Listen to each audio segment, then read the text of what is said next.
যাচ্ছি এখন বিছানা তুলছি, মেয়ে উঠলো এখন ঘুম থেকে। আর দিদির তো স্নান হয়ে গেছে, বসে আছে। তো সকালে ব্রেড খেয়েছি।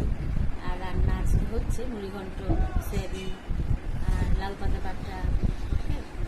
তো আর লাউ। এখন পূজা দিতে যাবো আমি। মেয়েকে বললাম এখন উঠো, তারপরে ব্রেকফাস্ট খাও, তারপরে ওকে। মায়ের সাথে হাঁটাহাঁটি করছি বন্ধুরা, একটু ঘুমিয়েছিলাম। তো বাইরেতে বেশ সুন্দর লাইট জ্বলছে, পাড়ায় যেহেতু পূজা হয়।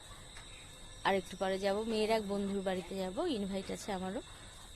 ভবন হয়েছে তো, উদ্বোধন হবে, তাই এই জন্য আমি আর আমার মেয়ে যাব, আরেকজন বান্ধবীও যাবে, একসাথে মিলে যাব আর একটু পরে। তো এখনই সন্ধ্যা দিয়ে দেবো, তারপর চা করে রেডি হব, ঠিক আছে। আর আমার ভিডিও অবশ্যই দেখো, আমি বলছি আবারও, ওকে। মেয়েও একটু ঘুমাচ্ছে, দেখি ও তো রেডি হবে, ওকে ডাকি আস্তে আস্তে, কারণ অনেকটাই দূর যেখানে যাব, অনেকটা দূর, আস্তে আস্তে অনেক দেরি হবে। আমরা এখান থেকে এই তো 6:45-7টার মধ্যে বেরিয়ে যাব, ঠিক আছে। তো বন্ধুরা, বলেছিলাম যে যাব মেয়ের বন্ধুর বাড়িতে, ভবন উদ্বোধন হবে, তাই নেমন্তন্ন। তো রেডি, প্রায় রেডি, এখন মেয়ে রেডি হচ্ছে, ওকে। তো আরেকজন বান্ধবী আসবে, ওর মাও আসবে, একসাথে যাব। তো কেমন লাগছে আমাকে বলো শাড়ি পরে, ঠিক আছে। তো এটুকুই থাক। আর একটু হেয়ার স্টাইল তো করবোই, বাকি আছে কিছুটা।